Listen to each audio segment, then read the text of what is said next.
là là, de la polée. Non, finalement, je ne connais pas le terme de la polée. Polée, non. Non, c'est strictement rien, je suis absolument navré, mais... Non, aucune. Une sorte de réunion, assemblée, etc. Donc. Vous avez déjà demandé quelque part, non? Le mot a été volé à Meursault, qui est le berceau de la polée. Et la polée, ça veut dire épaule contre épaule. C'est le moment où tous les vignerons se retrouvent pour présenter les vins du millésime précédent.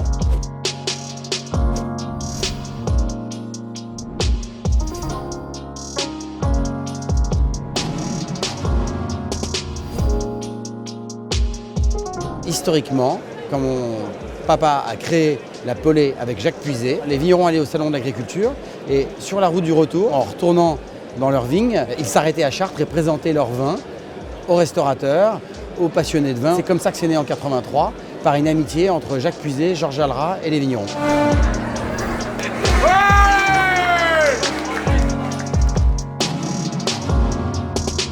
Il y a un troisième accord, c'est l'accord avec le patrimoine. Centre-Val de Loire, c'est une région de patrimoine.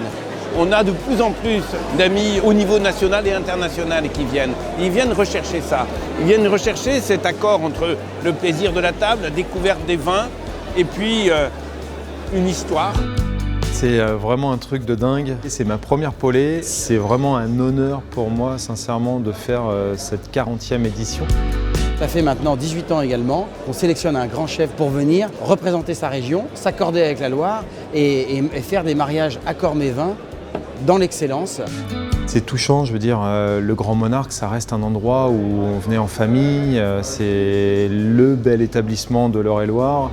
La famille Jallara transpire à travers cet événement-là et c'est la valorisation du savoir-faire de tous les vignerons, vigneronnes de la région centre, mise en avant également par les producteurs liés au menu, le savoir-faire des chefs, de la sommellerie, les accords mets et vins, ou je dirais même accords vin et mets, puisqu'on part souvent d'un vin et ensuite on réfléchit au plat. On aime échanger un peu notre savoir-faire entre chefs et donc ce soir, cette polée ne sera pas marquée que Christophe, mais sera vraiment un échange entre Thomas et Christophe. Donc voilà, je pense qu'on a réussi à caler ce menu de façon à ce qu'il soit cohérent et que il n'y ait pas de cassure entre nos petites bouchées apéritives jusqu'au milliardisme. C'est un bonheur de les voir réunis aujourd'hui pour faire un 4 mains. Je crois qu'ils ont une cuisine qui n'est pas la même, mais qui s'inspire quand même de précision, d'excellence et surtout avec un ancrage formidable de produits locaux. Ce qui est chouette, c'est qu'on va travailler ce soir des produits de la Beauce, des produits de la Loire et puis des produits de notre Sologne. Donc on va valoriser à fond